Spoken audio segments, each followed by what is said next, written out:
Apocalipse nos Trópicos. Eu assisti esse documentário que está na Netflix tem 3 dias e teve nessa reviravolta de sentimentos e reflexões e que eu já tinha até esquecido em alguma parte e trouxe a flor da pele de novo todo o sentimento que eu passei nos anos Bolsonaro e que coincidiu com mais um momento peculiar na política brasileira do julgamento do Bolsonaro, né? Mais um momento fla-flu da política brasileira, né? De um lado, pessoas extremamente eufóricas, felizes e com sentimento de justiça, e do outro lado, pessoas extremamente indignadas, tristes e com sentimento de injustiça e, né, e perpetuando, né, seguimos perpetuando uma sociedade rachada, uma sociedade polarizada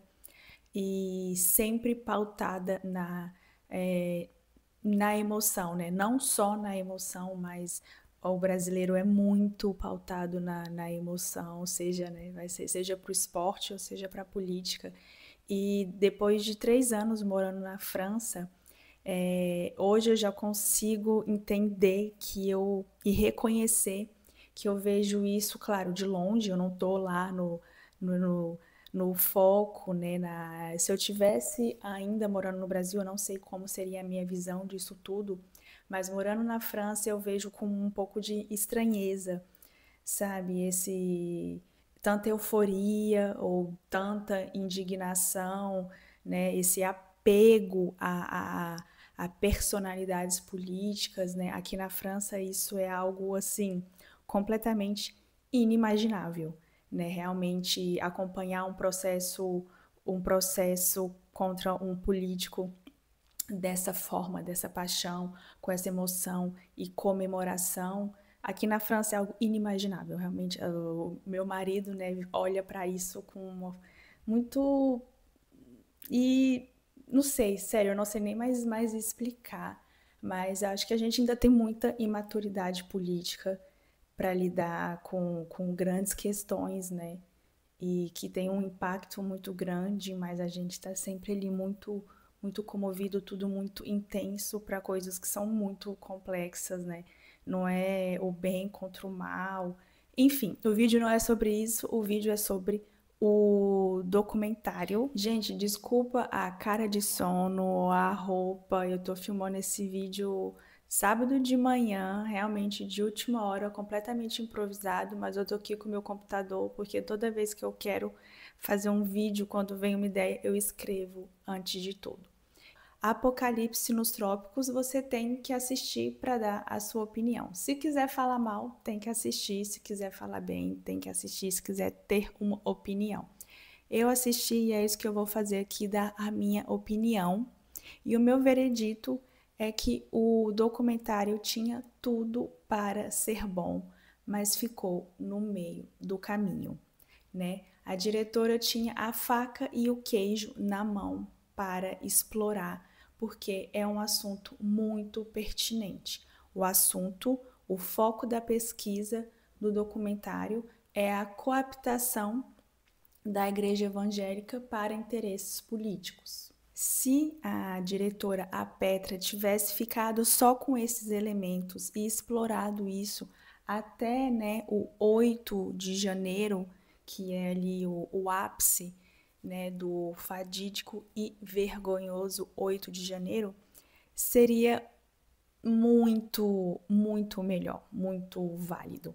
Mas ela não conseguiu deixar de lado a sua parcialidade, que é declarada, né, de esquerda, petista, e ela acaba trazendo ali no meio para frente do documentário o seu elemento, né? Lula injustiçado, os humilhados sendo exaltados. Ela, né, precisou trazer esse momento Lula mora no meu coração. E aí eu acho que ela perdeu um pouco de legitimidade e de alcance com o público, que é uma pena, porque o assunto, o tema dela é muito legítimo, muito importante para o momento atual no mundo, né? essa crescente da evangelização na política, quando a religião começa a ser escancaradamente cooptada, quando fiéis viram votos, né? Quando fiéis são a margem de manobra para pastores e políticos agirem em prol dos seus próprios interesses, né? Quando existem pressão para passar leis de cunho ideológico e religioso, quando uma cadeira do STF tem como único critério ser da religião evangélica, né? É surreal, mais uma vez surreal, e vendo isso tudo um pouco de fora torna tudo ainda mais surreal. Mas quando a gente chega nesse ponto, né, a perseguição religiosa voltou com força no Brasil. Então, quando chega a este ponto, é sim um assunto válido e que interessa a todo mundo na sociedade, né? E uma das evidências que é um assunto muito pertinente e importante no mundo, que essa é uma tendência crescente no mundo, é que um dos patrocinadores e produtores do documentário é nada mais, nada menos que Brad Pitt, né? Porque essa é uma realidade extremamente forte e que, inclusive, eu acho que é a origem que influenciou essa mesma tendência aqui no Brasil, nos Estados Unidos, né? O Trump soube usar isso também com maestria, né? Trazendo a igreja para dentro da política, para dentro da campanha presidencial, né? Sistematicamente ele usando frases como Deus, família, valores e moral, sempre muito apegado à religião, e funciona, né? E o Bolsonaro, mais uma vez, se inspirou. A impressão que eu tenho é que o Bolsonaro ia dando todos os passinhos que o Trump dava e testava isso no Brasil, e que funcionou também, mais uma vez, se mostrou muito eficiente trazer o discurso religioso para dentro da política. E, claro, aqui no Brasil, com um personagem central ali com o alinhamento com o Bolsonaro, que é um dos personagens centrais, evidentemente, no documentário, claro, ele, Silas Malafaia.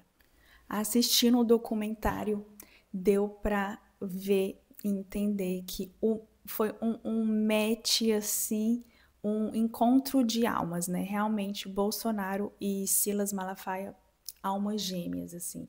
Foi um encontro explosivo e que deu muito certo, e que eles têm uma personalidade muito similar, né? De muita agressividade, de muita prepotência, né? A forma como eles falam, como eles se dirigem às pessoas. Eu achei me chamou muito a atenção. O Malafaia, ele tá acompanhado de uma jornalista que ele concede entrevistas, tá? Então, a maior parte do Malafaia dentro do documentário são entrevistas diretas. E ele, muitas vezes, quando tem alguma pergunta que o tira um pouquinho da sua área de conforto, ele se refere à jornalista como minha filha, minha filha. E depois, assistindo algumas outras imagens do Bolsonaro, ele tratava da mesma forma as jornalistas. Sempre jornalista, né? Acho que ele nunca falou meu filho, mas quando era jornalista, aí era minha filha, eu não sou coveiro. Então, eles têm uma personalidade muito parecida. Claro, Silas Malafaia muito mais inteligente, estrategista, oratória, que isso tudo o Bolsonaro não tem, né? O Bolsonaro não tem a capacidade de formular frases, uma capacidade de raciocínio muito limitada, não tem oratória, enfim, falta muito. O Silas Malafaia, para mim, ele só não vira político porque ele não quer, porque ele sabe que ele ganha muito mais dinheiro sendo pastor da igreja dele, e que ele não precisa, né? Ele põe quem ele quer dentro do Congresso. Ele conseguiu eleger um presidente, e ele mesmo fala isso. Então ele não precisa, né? Ele consegue perpetuar todos os interesses dele dentro do Congresso, né? Como eu disse, tem mais de 150 cadeiras evangélicas no Congresso, e ele segue a vida dele como pastor sem ter que ter todos os constrangimentos da vida política, e ele segue com toda a sua influência política sendo o pastor. Como pode duas pessoas, né, aqui Bolsonaro e Malafaia, duas pessoas com um discurso de ódio sempre na ponta da língua, né, com um discurso sempre da intolerância, como que essas pessoas, e sempre com uma postura muito violenta, como que essas pessoas conseguem, numa mesma frase de ódio, terminar a frase com Deus, né, com Jesus Cristo. O Malafaia, ele tem né, a cada frase que ele tem ali Jesus Cristo, não importa se a frase, se o contexto, se o conteúdo da frase dele é da intolerância, né? Ele não sai frases de harmonia, não sai frases de compaixão, não existe essa ideia no discurso, né? Nem do Malafaia e nem do Bolsonaro. Não existe essa coisa do olhar para o próximo, não importa quem seja o próximo, olhar para o próximo, fazer o bem ao próximo. Esse discurso não existe, e são as duas pessoas que querem ser representantes da religião e levar a religião para a política. É muito grave, é muito profundo, e o mais triste de tudo é que eles conseguem convencer que eles são pessoas de Deus, são pessoas que estão ali para fazer o bem de todos. Então, para mim, de toda essa realidade, de todo esse caos, isso para mim é o mais triste, né? As pessoas normalizaram isso, né? Um presidente ou então um pastor, né, o mais conhecido do país, simplesmente o discurso dele é o discurso do ódio, da intolerância, da prepotência, e as pessoas normalizaram isso dentro da religião. Não estou generalizando aqui a igreja evangélica, porque no próprio documentário mostra que o Silas Malafaia não é a igreja evangélica, apesar que ele tenta ser esse representante máximo. Mas são várias vertentes, várias igrejas, inclusive no documentário mostra, né, pastores com uma absoluta rejeição ao Malafaia. No documentário mostra um pastor falando que o Malafaia é o câncer da igreja evangélica, justamente pelo seu discurso de ódio, e que as pessoas que não são evangélicas, quando veem o Malafaia, vai pensar que isso é ser evangélico, e que na verdade não é, mas ele, né, como ele tenta realmente, tenta não, né, ele rouba toda a cena para si, porque quem fala mais alto, quem causa mais polêmica, né, quem tem um discurso mais violento é o que fica, é o que permanece, é o que é lembrado e é o que consegue atingir seus interesses no Brasil.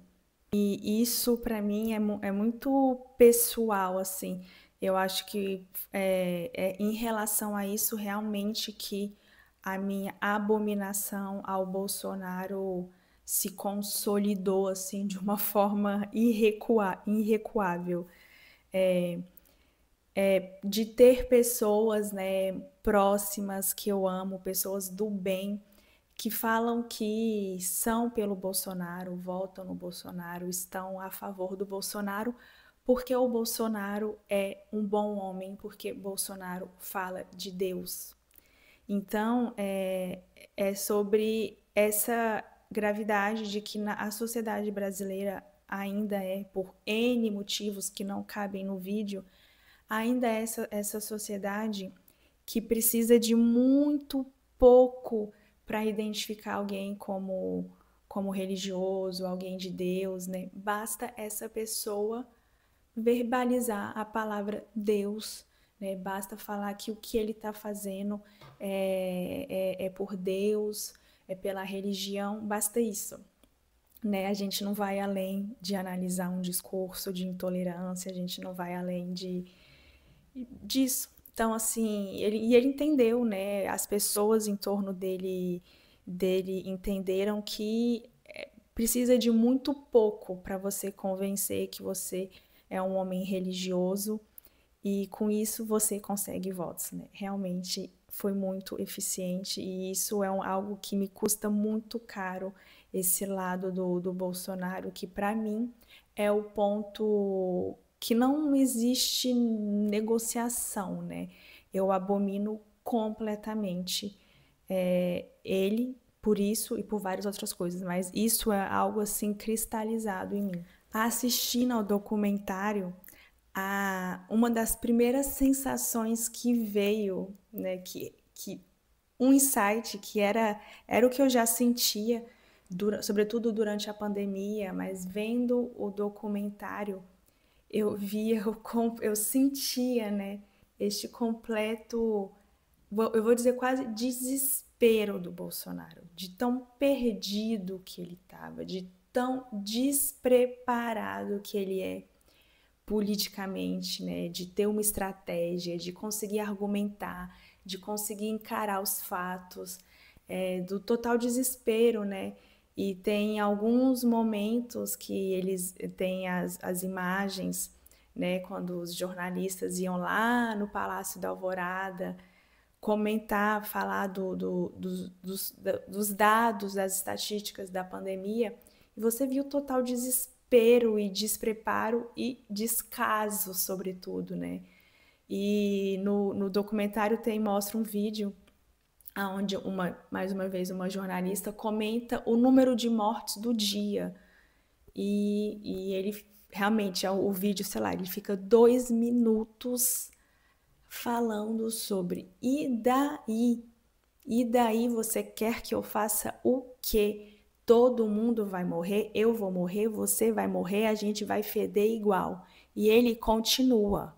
Ele fica 2 minutos como presidente da República, dando uma entrevista da Covid, falando que todo mundo vai feder igual. E as pessoas normalizam o homem de Deus, tratar assim a morte, tratar assim a dor alheia, né, do país que ele é presidente. Enfim, isso aí,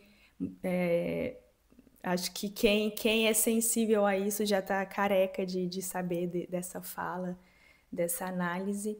Mas é essa questão do total despreparo e que mostra também, logo depois, ele recebendo pastores e pessoas da igreja evangélica para rezar. Então, eles fazem uma grande oração na frente do Palácio da Alvorada, pedindo a Deus o fim da pandemia e que a partir daquele dia ninguém mais ia morrer pela pandemia, pelo coronavírus. E aquilo tudo, né, enfim, filmado e a mensagem que ele queria trazer para boa parte dos eleitores dele é que, cara, eu tô aqui fazendo a minha parte, eu tô rezando, né, a minha fé tá aqui. E é isso aí, tem que ter fé, tem que ter fé, essa pandemia vai acabar. Então, é assim, desesperador, assim, como é bom saber que isso está no passado.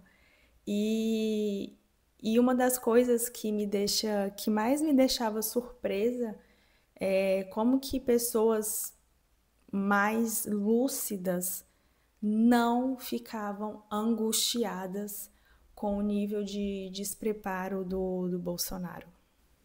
Mesmo dada toda essa parcialidade da diretora que é declarado, né? Ela não esconde o seu posicionamento político.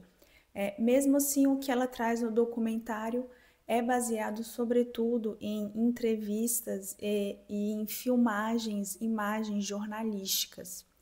Né? Então, o que ela traz ali é uma parte da realidade. E aí você interpreta como você quiser, mas é um documentário, né? Ela traz uma narrativa, mas ela traz realidade também para você interpretar como você quiser.